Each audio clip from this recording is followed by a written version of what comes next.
The officer's voice echoed across the park as he slammed the handcuffs on the elderly man.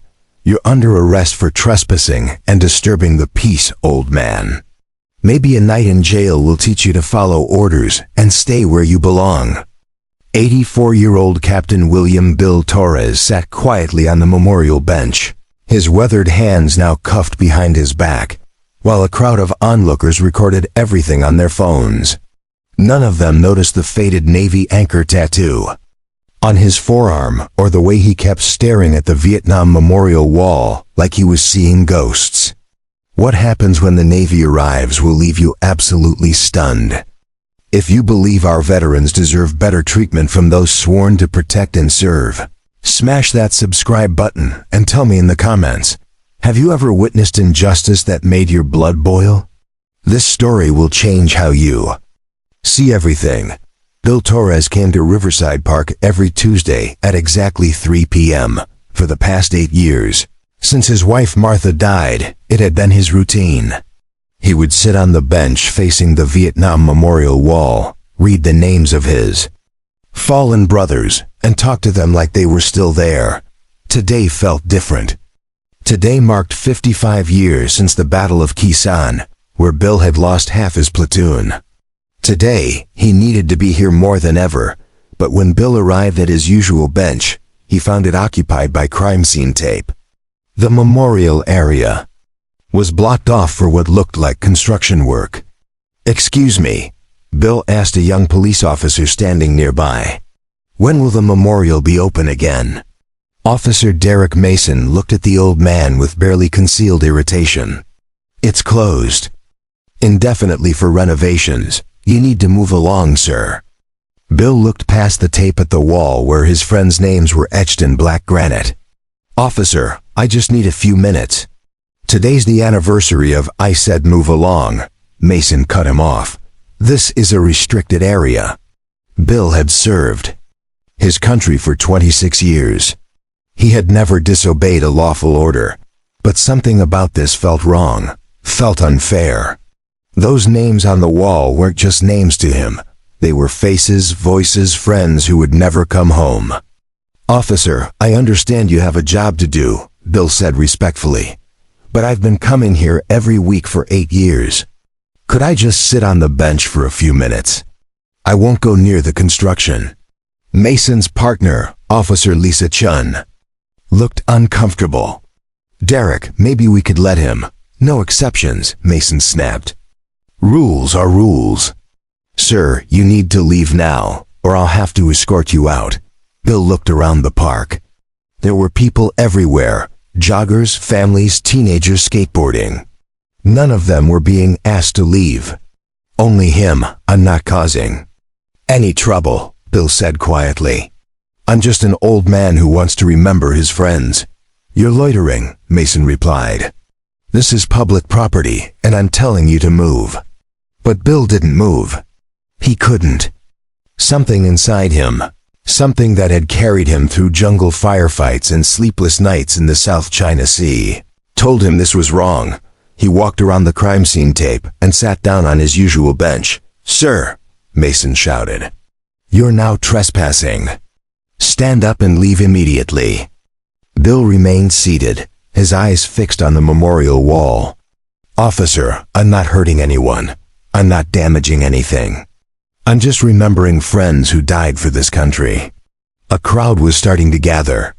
People pulled out phones, sensing something was about to happen. Mason's face reddened with anger. "Last warning, old man. Get up now or you're going to jail."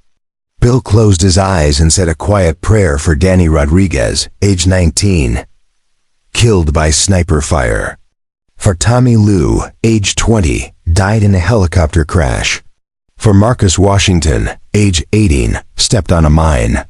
"I can't leave them," Bill said simply.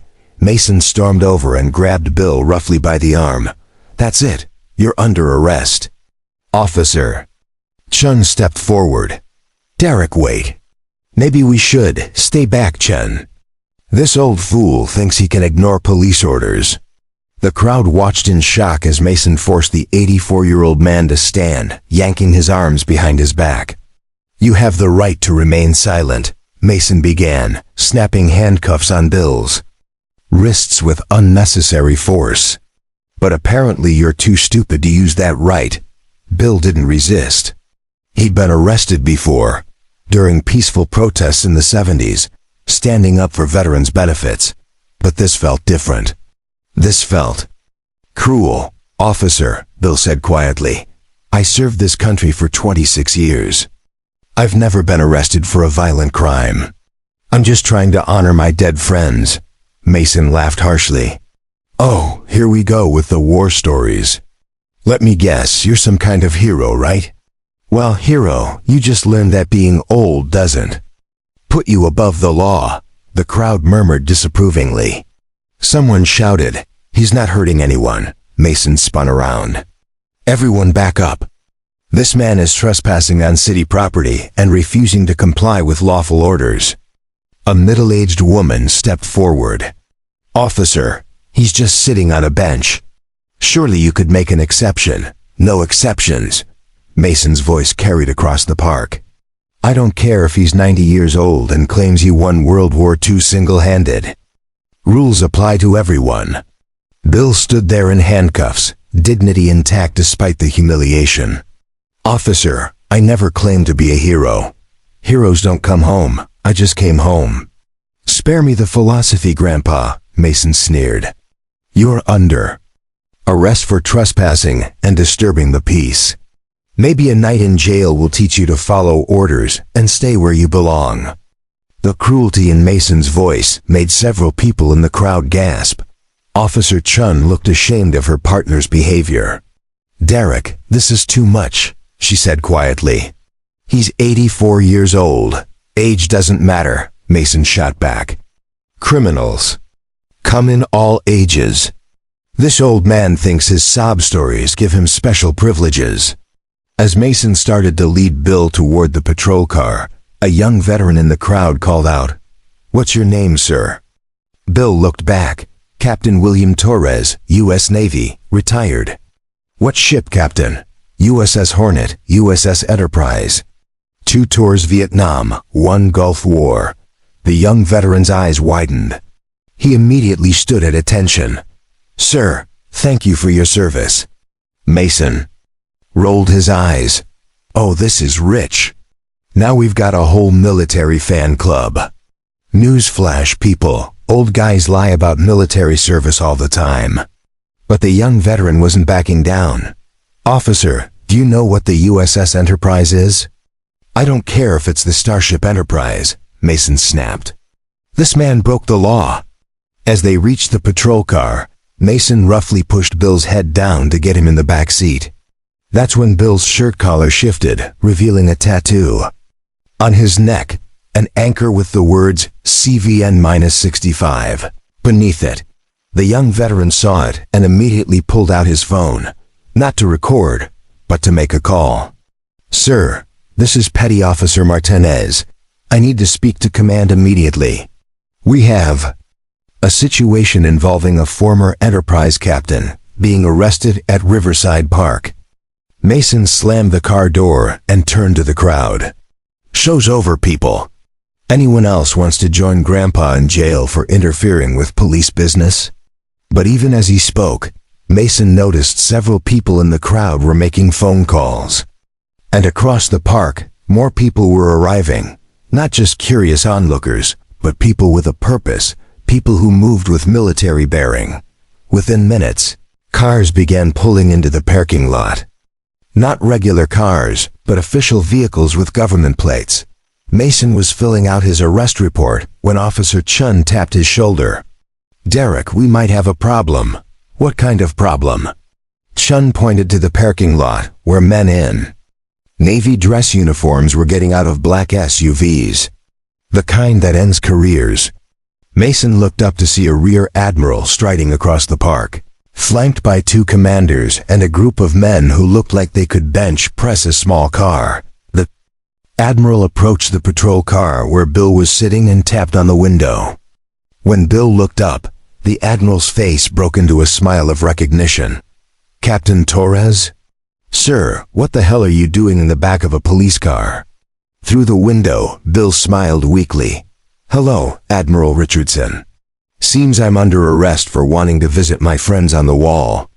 Admiral Richardson's expression went from friendly to deadly serious in half a second. He turned to face Mason with the kind of look that had intimidated enemy commanders across 3 decades. "Officer, I'm Rear Admiral James Richardson, U.S. Navy. You've arrested one of the most decorated captains in Navy history." Mason tried to maintain his authority, but his voice cracked slightly. "Sir, this man was trespassing on city property and refused to comply with orders." "Trespassing?" The Admiral's voice could have cut steel. "Officer, do you know who Captain William Torres is?" "I know he's under arrest for." Captain Torres commanded the USS Enterprise during the Gulf War. He led rescue operations that saved over 300 American lives. He has the Navy Cross, 2 Silver Stars, and the Distinguished Service Medal. Mason's confidence was evaporating, but he pressed on. "That doesn't give him the right to ignore police orders." One of the commanders stepped forward. "Officer, what exactly was Captain Torres doing when you arrested him?" He was sitting on a bench in a restricted area." "Which bench?" Mason pointed to the bench facing the Vietnam Memorial. The commander's jaw tightened. "Officer, do you see that memorial wall?" "Yes, sir." "Captain Torres has 17 friends' names on that wall. 17 men who died under his command in Vietnam. Men he held as they bled out in rice paddies. Men whose families he personally visited to deliver the news." The crowd had grown larger, and everyone was listening to every word. Admiral Richardson stepped closer to Mason. "Officer, Captain Torres doesn't just visit this memorial. He helped design it. He raised half the funds to build it. Those aren't just names on a wall to him. They're the faces that haunt his dreams every night." Mason was starting to sweat. I didn't know ... "You didn't know because you didn't ask," the Admiral continued. "You saw an old man and decided he was disposable. Well, let me tell you what you've actually done." The Admiral's voice carried across the entire park now. "You've handcuffed and humiliated a man who spent 26 years defending your right to wear that uniform. A man who's saved more lives than you'll meet in your entire career." Officer Chun stepped forward. "Admiral, sir, I tried to tell my partner, Officer Chun. I understand you tried to de-escalate. Thank you for that." Admiral Richardson turned back to Mason. "Officer Mason, Captain Torres has top-secret security clearances that are still active today. He consults for the Pentagon on naval strategy. 3 weeks ago, he was at the White House advising the President on Pacific Fleet operations." The blood had drained from Mason's face. "And you arrested him," the Admiral continued, "for sitting on a bench, honoring fallen heroes, on the anniversary of one of the bloodiest battles in Navy history." Mason's voice was barely a whisper. "I was just doing my job." "Your job?" Admiral Richardson's voice rose. "Your job is to protect and serve. Captain Torres has been protecting and serving since before you were born." The Admiral walked to the patrol car and opened the door himself. "Captain, with your permission, I'd like to get you out of those handcuffs." Bill stepped out with as much dignity as his 84 years would allow. "Thank you, Admiral. Though I have to say, the accommodations weren't too bad." Admiral Richardson smiled and carefully removed the handcuffs himself. "Captain, I'm sorry this happened to you." "Not your fault, Admiral. Though I appreciate you coming down here." "Actually, sir, it wasn't just me." The Admiral gestured toward the parking lot, where more cars were arriving. Word travels fast in the Navy community. As if on cue, more veterans began walking across the park. Some in uniform, some in civilian clothes, but all moving with the unmistakable bearing of military service. Young sailors, middle-aged officers, elderly veterans from wars spanning 6 decades. Within 10 minutes, over 50 veterans had gathered around the memorial. They formed a respectful circle around Bill, not speaking, just standing in solidarity. Admiral Richardson addressed the crowd. Ladies and gentlemen, this is Captain William Torres.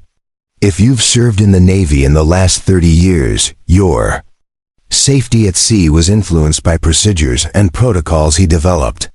If you've been rescued at sea, it was probably using techniques he pioneered. A young sailor stepped forward. Sir, I served on the Enterprise in 2018. We still use the Torres protocol for man overboard situations. An older veteran spoke up. Captain, I was a green ensign when you pulled my destroyer out of a typhoon in the South China Sea. You saved 300 lives that day, including mine.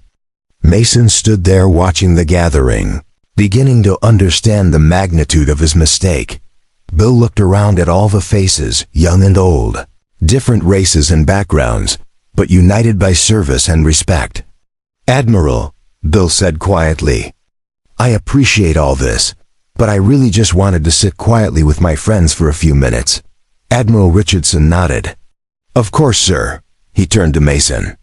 Officer, I believe you have something to say to Captain Torres. Mason looked at the ground, then at the wall of veterans surrounding them. Captain Torres, I'm sorry, I was wrong. I should have listened. Bill studied the young officer's face. Officer Mason, how long have you been on the force? 2 years, sir. Ever served in the military? No, sir. Bill nodded slowly. Son, I'm not angry at you. You were doing what you thought was right. But maybe next time, before you assume someone's worthless because they're old, you might ask their story first. Mason nodded, tears in his eyes. Yes, sir, I will. Admiral Richardson had one more thing to say. Officer Mason, Captain Torres could file complaints that would end your career. He could sue the city for wrongful arrest and humiliation. He could make your life very difficult. Mason braced himself for the consequences. Instead, the Admiral continued, he's going to teach you something about honor and forgiveness. Captain? Bill walked over to Mason and extended his hand.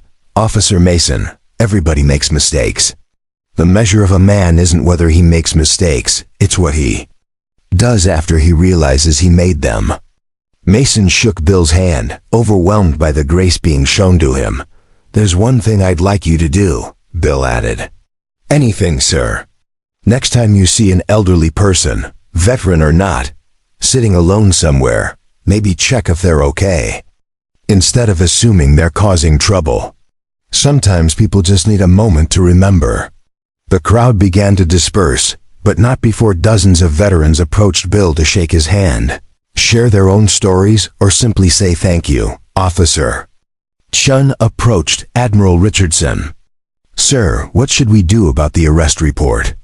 Officer Chun, I believe you'll find that arrest report was filed in error.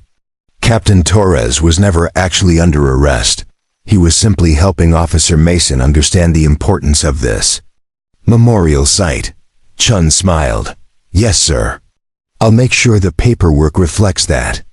As the sun began to set, Bill finally got to sit on his bench in peace. The crime scene tape had been mysteriously removed, and the construction crew had decided to take an extended break.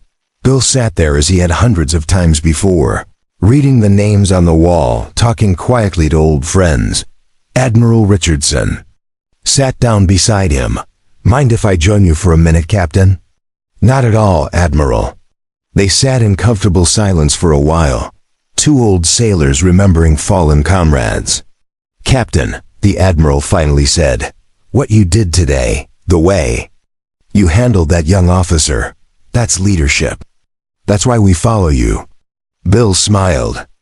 Admiral, I learned a long time ago that the best way to teach someone is to show them what right looks like, especially when they've shown you what wrong looks like.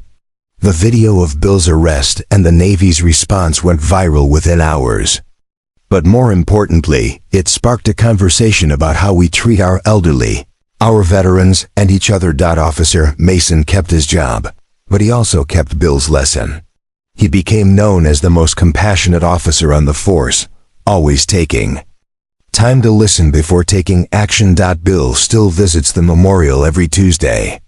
But now he's rarely alone. Young officers, veterans, and even ordinary citizens often join him on the bench. And sometimes, when the light hits the memorial wall just right, you can almost see the faces of the men whose names are carved in stone. 17 young sailors who would be proud to know their captain is still watching over people, still teaching lessons about honor and forgiveness. That sometimes the person getting arrested isn't the criminal. Sometimes they're the teacher we all needed to meet.